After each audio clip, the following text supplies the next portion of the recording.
மொய்கப்பால என் பொண்டாட்டி என் புள்ள எல்லாம் போச்சு. இது ஒண்ணு போதும், அது ஆயிடுச்சிடும். வணக்கம் நண்பர், நான் உங்கள் ஜான் ஜெயரி.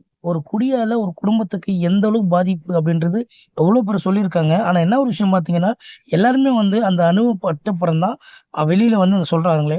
ஸோ இந்த மாதிரி விஷயங்கள் வந்து ஏன் அவங்க சொல்கிறாங்க அப்படின்னா, நான் பட்டது வந்து இதுக்கப்புறம் நீங்கள் படக்கூடாது, என் கஷ்டம் நீங்கள் வரக்கூடாது அப்படின்றதுக்காக தான் நிறைய பேர் வந்து வெளியில் வந்து இந்த மாதிரி சொல்கிற விஷயம். ஸோ அப்படி இருந்தும் எத்தனை பேர் இதுலேருந்து மீண்டு வந்திருக்காங்கன்னு தெரில. இவர் சொல்கிற விஷயம் பார்த்தீங்கன்னா, ஒரு குடியால என் குடும்பமும் என் பொண்டாட்டியும் என்னுடைய வேலையும் என்னுடைய குழந்தைங்களும் நான் பிரிஞ்சு வாழ்ந்துட்டுருக்கேன் அப்படின்னு சொல்லி இவரு தாக்கல் சொல்லியிருக்காரு. ஸோ தயவு செஞ்சு யாராவது பார்க்குற ஒருத்தர் 2வது கொஞ்சமாவது மாறிட்டாலோ, இல்லை இதுலேருந்து வெளிப்படு வந்தாலோ, அவங்க செஞ்ச தப்ப வந்து மத்தவங்க செய்யாம இருக்கிறது ரொம்ப நல்லது அப்படின்னு நினைக்கிறேன். ஸோ அவரு கஷ்டம் சொல்றாரு. பாருங்க. வீடியோவ கேட்டுட்டு உங்களுக்கு கருத்த கமெண்ட் பண்ணுங்க. முடிஞ்சா என் சேனல ஃபாலோ பண்ணுங்க. அது சொன்னது ஒரு வார்த்தை என்ன தெரியுமா? ஒயின்ட்ட போயிச்சா போதும், என் ஒயின்கப்பால என் பொண்டாட்டி என் புள்ள எல்லாம் போச்சு. இது ஒண்ணு போதும், அது ஆயிடுச்சிடும். நான் எல்லாமே பேசுனேன்.